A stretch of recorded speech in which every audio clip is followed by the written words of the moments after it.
Hey guys, my name is Val. In case you don't know, I'm the Happy Lifter, and today I want to talk to you about protein. So if you follow me on social media, you know that last weekend I worked at VegFest. It's a local festival event related to vegetarian stuff, vegan stuff, hippie stuff, just a whole bunch of things.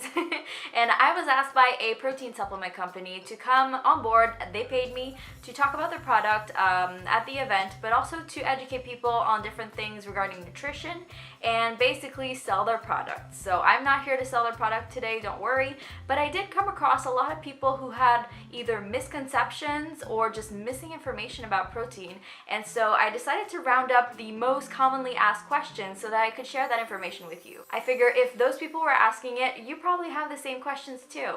So more often than not, the people who came to the booth were either people looking to lose weight or people just really generally watching what they eat. And the most commonly asked question was, can I use a protein supplement as a meal replacement?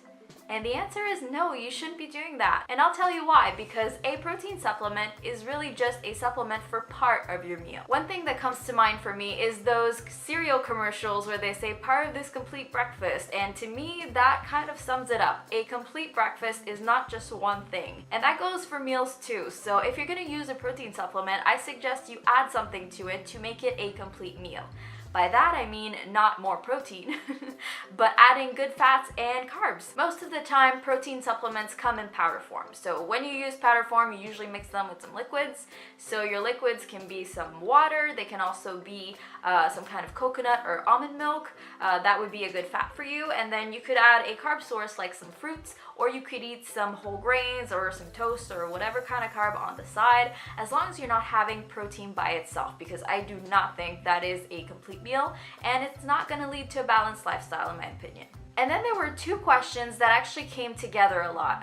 Some people ask, how much protein do I need in a day? And then other people ask, isn't eating too much protein really bad for your kidneys and or liver and or health in general?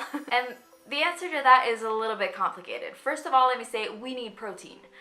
We need protein to build cells, we need protein to replenish them, we need protein for proper hormone balance, we need them for a lot of things. A lot of our bodies, including our hair and nails, are made up of protein. And don't worry if I'm talking too sciencey or whatever, I'm gonna try not to. I'm gonna put some info down below in the description so that you guys can go and poke around and see that I'm not bullshitting. And basically, the amount of protein you need per day varies by a lot of factors, like your biological sex, your size, your level of activity. All those things are going to influence the amount that you need, but basically they've identified a baseline so that you're not deficient in protein. So there's actually a baseline for that.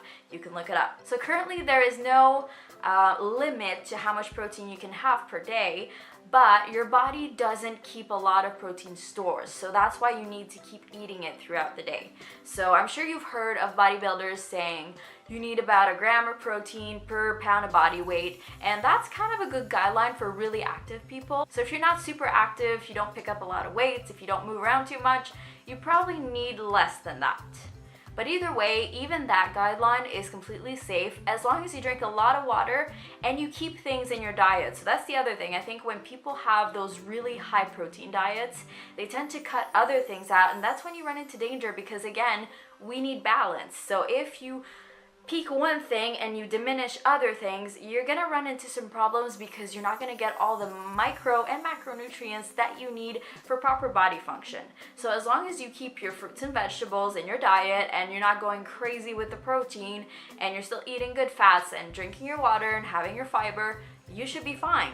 As long as you're not too drastic, nothing bad's gonna happen, I promise. And actually it's been proven that by eating more protein, you're actually probably going to boost your metabolism, and you're probably going to keep the muscle that you're trying to put on by being active, which is all really, really good if you're trying to lose weight. And if we look at the regular average North American diet, most people are actually under consuming protein. So don't be afraid to just add a little bit to each meal and keep everything else stable. That should really do it for you. And then the last question I got is kind of funny.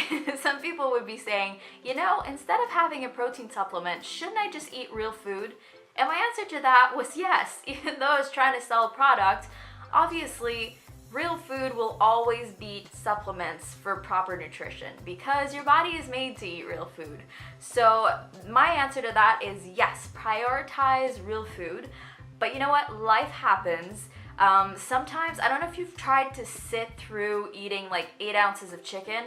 It gets old really fast and you get full really fast. So it's another way, if you don't have a huge appetite, to actually get more protein into your diet without exploding or puking. I've seen that happen too. So basically a supplement will always be that, a supplement. And then you just eat real food most of the time and then add a little bit here and there when you're lacking or when you think that you can't eat anymore. It's all about balance once again. So as long as you're eating a lot of real food, mostly unprocessed, fruits and vegetables and good fats, and just really varied sources of carbs and protein, you should be fine. So guys, I hope that answers some of your questions. If you have more, please put them in the comments below or send me a message and I will do my best to either answer them in private or just make another video. And thank you so much for watching. I know you guys, there's a lot more of you these days and I'm trying to keep up, trying to produce more quality content. So in the comments, you can also tell me what else you'd like to see on this channel. And as always guys, take care of yourselves and I will see you next week. Bye!